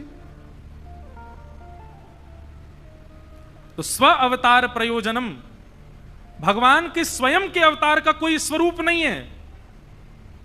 जैसे भक्त की दृष्टि है वैसे ठाकुर जी बन जाते हैं, वैसे ठाकुर जी हो जाते हैं।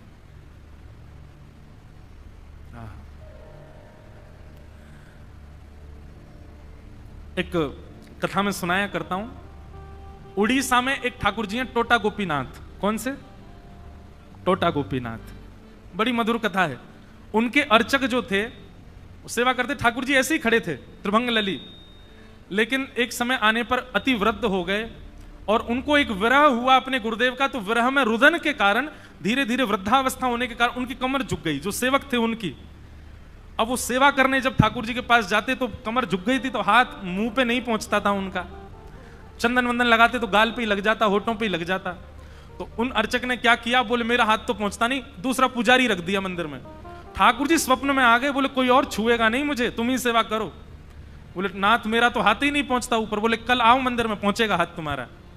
दूसरे दिन मंदिर में जैसे ही गए, सो ठाकुर जी जो खड़े थे वो नीचे बैठ गए, वो बैठ के ऐसे बैठ गए। बोले अब करो सेवा, तुम्हारे हाथ की सेवा चाहिए और कोई छुए नहीं मुझे। अपना स्वयं का स्वरूप निज नहीं है ठाकुर जी का, आपकी भावना के अनुरूप ठाकुर जी हो जाते हैं। गोपाल भट्ट की हृदय वेदना प्रगट्यो शालिग्राम, रूप सुधा को खान हमारो श्री राधा रमण जुलाल, वृंदावन प्यारो। नरसिंह चतुर्दशी, नरसिंह चतुर्दशी थी उस दिन, और श्री गोपाल भट्ट गोस्वामी कथा सुन रहे थे प्रहलाद जी की, और तभी व्यास जी ने कहा कि खंभ भेदन करके भगवान नरसिंह प्रकट हो गए। बस इसी बात पे ही रोने लगे और अपने शालिग्राम भगवान के पास गए और कहे आप प्रहलाद के लिए नरसिंह फाड़ करके प्रकट हो सकते हो, मेरे लिए शालिग्राम से प्रकट नहीं हो सकते। आप शालिग्राम में मेरे लिए परिपूर्ण हो, पर मुझे भी श्रृंगार करना है, मुझे भी कुंडल धराने, मुझे भी मुकुट पहनाना, मुझे भी पोशाक धरानी है नाथ। आप खंभ से प्रहलाद के लिए नरसिंह बन गए, तो मेरे लिए शालिग्राम से प्रकट नहीं हो सकते। और नरसिंह पूर्णिमा के ठीक अगले दिन बुद्ध पूर्णिमा, नरसिंह चतुर्दशी के अगले दिन बुद्ध पूर्णिमा, प्रातः काल ब्रह्म मुहूर्त में यमुना स्नान करके जैसे ही गोपाल भट्ट गोस्वामी लौट करके आए, शालिग्राम जी एक कपड़ा में ढके हुए, और कपड़ा ऐसे खड़ा हुआ ऊपर। उनको पहले तो लगा पता नहीं क्या है, तो एक छड़ी से ऐसे कपड़ा हटा के देखा कोई सर्प आदि तो नहीं आ गया, और जैसे ही कपड़ा हटा करके देखा त्रिभंग लली श्री राधा रमण लाल वहां खड़े हैं। बोलो राधा रमण लाल की। पहले तो विश्वास नहीं हुआ, सोचे किसी और के ठाकुर जी यहां आ गए। पहले तो रूप माधुरी देखते रहे, पर उसके बाद अपने शालिग्राम जब खोजने लगे नहीं मिले। जैसे ही ठाकुर जी को पकड़ा तो पीछे कमर पर शालिग्राम भगवान अंकित, उसी में से श्री ठाकुर जी प्रकट हो गए। अपनी भावना नहीं है ठाकुर जी की, आपकी भावना से ठाकुर जी निर्मित होते हैं। ये वृंदावन बिहारी लाल जिनका आप दर्शन करते हो, स्वामी श्री हरिदास जी के हृदय के ठाकुर जी हैं। श्री राधा वल्लभ लाल जी हमारे देवादिदेव महादेव के हृदय के ठाकुर जी हैं। श्री राधारमण जी गोपाल भट्ट गोस्वामी के ठाकुर जी हैं। कुंडली के हृदय के ठाकुर जी श्री पंडरीनाथ हैं। ये सब भक्तों के चित्त के ठाकुर जी हैं, ये अपने स्वरूप नहीं है ठाकुर जी के। और हम सबके एक ही ठाकुर जी हैं, लड्डू गोपाल, यूं ही रहते हैं। पर एक बात बोलूं, अपने हृदय में एक छवि बनाओ, अलग सी छवि। मेरे को एक छवि बड़ी प्यारी लगती है, कभी कभी मैं ठाकुर जी का चिंतन करता हूं कि कभी ऐसे ठाकुर जी बन जाओ। मैंने कई चित्रकारों से बनवा रखा है वो स्वरूप। कैसे? दोनों पैर ऐसे ही त्रिभंग। वैसे तो अपने चित्त का भाव बताना नहीं चाहिए, पर ठीक है आप सब अपने ही हो। दोनों पैर ऐसे ही हैं त्रिभंग लली ठाकुर जी। एक हाथ, एक भुजा तो अपनी कमर पर है, और दूसरी भुजा जो है वो नीचे एक छड़ी के ऊपर टेक लगा करके ऐसे खड़े हैं। आहा, बंसी आदि सब सहज भाव में। हमको आराम बहुत प्रिय, इसलिए आराम वाले ठाकुर जी बढ़िया लगते हैं। ऐसे ठाकुर जी रहे। कभी कभी लगता है लाल जी, ये जीवन जब पूर्ण होना उससे पहले ऐसे से ऐसे हो जाना, बस वो छवि दिख जाए, बस अब समझेंगे बस हो गया पूर्ण महापूर्ण। ऐसी अपने हृदय में एक छवि बनाओ ठाकुर जी की। कैसे चाहिए आपको ठाकुर जी, किस भाव में चाहिए, उनका स्वरूप कैसा हो, गाल कैसे हो, आंखें कैसी हो, हाथ कैसे हो, और फिर नित्य उस छवि को ही अपने चित्त में धारण करके अपने ठाकुर जी की सेवा करो। आपकी भक्ति का फिर एक ही उद्देश्य है, ठाकुर जी आप ऐसे स्वरूप में आ जाओ, उस दिन समझूंगा कि मेरी भक्ति स्वीकार हो गई है। हमने स्वरूप बनाया ही नहीं है, ठाकुर जी जैसे मिल गए वैसे ही हैं हमारे लिए। अरे नहीं, अपने हृदय का एक स्वरूप बनाओ, अपने हृदय का एक भाव बनाओ। एक गोपाल जी का मैंने दर्शन किया महाराष्ट्र में ही। वो पता कैसे ठाकुर जी हैं, ऐसे जैसे हम बैठे हैं ना सुख आसन में, आलती मार पाल ऐसे ही बैठे हैं, गोपाल जी छोटे से और ऐसे बैठे हैं। ये स्वरूप है उनका, इसी में ही पोशाक पहनते हैं, इसी में ही माला पहनते हैं। तो मैंने जो सेवक थे उनसे पूछा, मैंने कि आप ऐसे ठाकुर जी क्यों बनवाए? बोले कि ये इस भाव में है कि हमारे घर के मुखिया यही हैं, पूरे घर में जो भी निर्णय होता है हम सब यहाँ बैठ के बोलते हैं, ठाकुर जी बैठ के सुनते हैं। तो ये निर्णय लेने वाले ठाकुर जी हैं, मुखिया ठाकुर जी ऐसे बैठते हैं। ऐसे ही ठाकुर जी कहीं फोटो नहीं डालते, कहीं उनका कुछ नहीं, बस वो अपने घर में ही रहते हैं। मुखिया ठाकुर जी, नाम ही मुखिया ठाकुर जी। अपने हृदय के भाव से ठाकुर जी को, अब श्री जगन्नाथ भगवान एक नहीं अनेक वैष्णवों के भाव से ऐसे हैं ठाकुर जी। गोस्वामी तुलसीदास जी दर्शन करने गए जगन्नाथ भगवान का, और जैसे ही जगन्नाथ जी को देखा, भुजाएं है नहीं, हाथ नहीं है, पैर नहीं है, मुख में आंखों में आईब्रो वगैरह कुछ भी नहीं है, ये पलकें नहीं है, नासिका नहीं है, मुखमंडल भी ऐसा छुपा सा। गोस्वामी तुलसीदास जी तो रोने लगे, हृदय पे हाथ धर के बोले मैं अब कभी नहीं आऊंगा, मैं ऐसे ठाकुर जी को देख ही नहीं सकता। उनके हाथ ही नहीं है, उनके पांव नहीं है, उनका मुखमंडल ऐसा। इतने में ठाकुर जी प्रकट हो गए। गोस्वामी जी बोले नाथ ये कैसा रूप है आपका? बोले कैसा रूप है? खुद लिख देते हो और हमसे पूछ रहे हो? बोले मैंने कब लिखा? बोले तुमने खुद लिखा है, बिन पग चलहि सुनहि बिन काना, निज कृत कर्म करहु विधि नाना। ऐसे ही है ना, कर बिनु कर्म, कर बिनु कर्म करहु विधि। हाँ क्या नहीं, वो एक इसका पंक्ति क्या है? बिन पग चलहि सुनहि बिन काना, कर बिनु कर्म, कर बिन करहि करहु विधि नाना। ऐसे बिना पैर के चलते हैं, बिना कानों के सुनते हैं, बिना हाथों के सब क्रिया करते हैं। जगन्नाथ जी बोले तुमने खुद लिखा है और हमसे पूछ रहे हो कि आपके हाथ पांव कहां हैं? तब उनकी बुद्धि सही हुई, बोले अरे अरे तो हमने ही लिखा है, हमने ही कहा है। तो हमारे आपके भाव से ठाकुर जी प्रकट होते हैं। ठाकुर जी का अपना स्वरूप नहीं है, स्वच्छंदता नहीं है।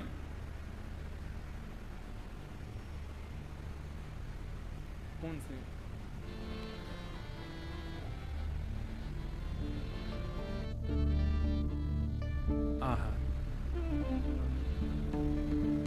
राम कृष्ण हरि जय जय राम कृष्ण हरि, राम कृष्ण हरि जय जय राम कृष्ण हरि, राम कृष्ण हरि जय जय राम कृष्ण हरि, राम कृष्ण हरि जय जय। सब लोग आओ। राम कृष्ण हरि जय जय राम कृष्ण हरि,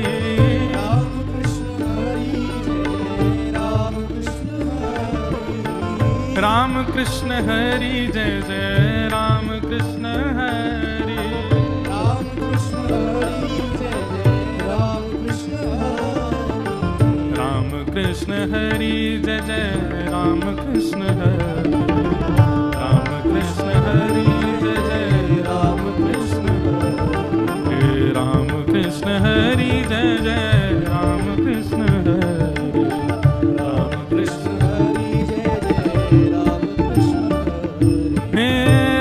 कृष्ण हरि जय जय राम कृष्ण हरि, राम कृष्ण हरि जय जय राम कृष्ण हरि, राम कृष्ण हरि जय जय राम कृष्ण हरि, राम कृष्ण हरि जय जय राम कृष्ण हरि जय जय राम कृष्ण हरि। राम कृष्ण हरि जय जय करताल बजा के गाओ। हे राम कृष्ण हरि जय जय राम कृष्ण हरि। राम कृष्ण हरि जय जय राम कृष्ण हरि जय जय राम कृष्ण हरि। राम कृष्ण हरि राम कृष्ण हरि जय जय राम कृष्ण हरि। राम कृष्ण हरि जय जय राम कृष्ण हरि। राम कृष्ण हरि जय जय राम कृष्ण हरि।